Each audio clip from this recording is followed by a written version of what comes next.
Hey there. Subscribe to my channel and also press this bell icon. नाम में आप सबको एक बार फिर से जय मसीह की। मैं पास्टर मनोज आप सबका स्वागत करता हूं मेरे YouTube चैनल पे। और आज का जो विषय है मेरे प्रिय भाइयों बहनों, बहुत ही गंभीर विषय है और परमेश्वर ने जो प्रकाशन दिया उस प्रकाशन को मैं आप सब लोगों के बीच में बांटना चाहता हूं। सच में परमेश्वर महान है और वो अपने लोगों पे करुणा करता है। मेरे विषय को समझना आत्मिकता में आगे बढ़ाएगा और आत्मिक आशीष देगा। मेरा मकसद है कि सभी लोगों को जो परमेश्वर पर यीशु में विश्वास करते हैं सब लोग आशीष के वारिस हों और आशीष को पाएं। हम विषय लेंगे अब्राहम को जब परमेश्वर ने बुलाया तो उसने जो आज्ञाएं दी 12वें अध्याय में, मैं वचन नहीं पढ़ूंगा, लेकिन 12 अध्याय उत्पत्ति का हम सब जानते हैं जो पढ़ते हैं बाइबल को, कि उसमें परमेश्वर ने कैसे अब्राहम को बुलाया और उसके साथ उसका भतीजा लूत भी चला। और जब लूत को छुड़ा के वो लेके आया तो बीच रास्ते में उसकी एक व्यक्ति से मुलाकात होती है और एक व्यक्ति एंट्री करता है जो मलिकिसिदक नाम से जो याजक है, और वो अब्राहम को आशीष देता है।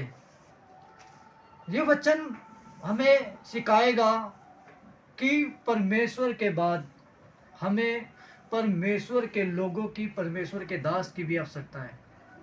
मेरा विषय दशमांश नहीं है, दान नहीं है।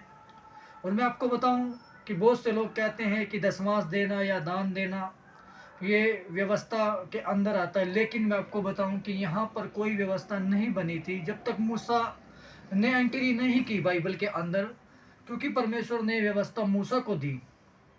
और यहाँ पे जब वो लूत को छुड़ा के लेके आया, उसके पास जो भी धन दौलत, जो भी सैनिक थे, जो भी जवान थे, मलिकिसिदक ने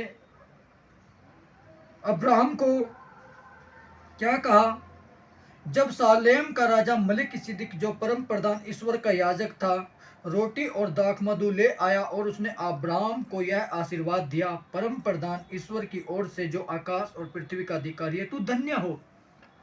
हालेलुया। बहुत ही बड़ा शब्द है धन्य। किसने कहा?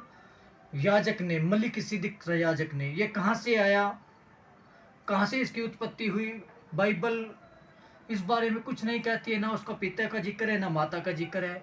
लेकिन परमेश्वर भी चाहता है, जो मैं आपको बात बताना चाह रहा हूँ, जो प्रकाशन परमेश्वर ने मुझे दिया, कि प्रभु यीशु मसीह यहोवा परमेश्वर और पवित्र आत्मा के बाद अगर हमें किसी व्यक्ति की जरूरत है, वो है परमेश्वर के लोग, परमेश्वर के दास जो सेवा करते हैं वचनों के अनुसार।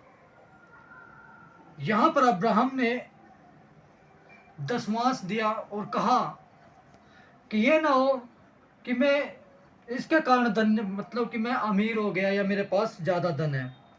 हम इसी अध्याय को, 14 अध्याय को जब ज़्यादा पढ़ेंगे तो हमें समझ में आएगा। और यहीं से परमेश्वर ने उसको आशीष को देना शुरू कर दिया। 15 अध्याय में पढ़ेंगे परमेश्वर क्या करता है, अब्राहम के साथ वाचा बांधता है।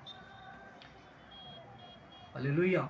ये प्रकाशन जो परमेश्वर ने दिया बहुत ही गंभीर विषय है, बहुत ही अच्छा विषय है। किस प्रकार से जब मलिकिसिदक से उसका आमना सामना हुआ और जब वो मलिकिसिदक से अब दशमांश दिया, उसने भेंट दी, और जब वहाँ से चला, अगले ही अध्याय में परमेश्वर अब्राहम को क्या बोलता है, इन बातों के पश्चात यहोवा का यह वचन दर्शन में अब्राहम के पास पहुँचा, हे अब्राहम मत डर, तेरी डाल और तेरी अत्यंत बड़ा प्रतिफल मैं हूँ। हालेलुया।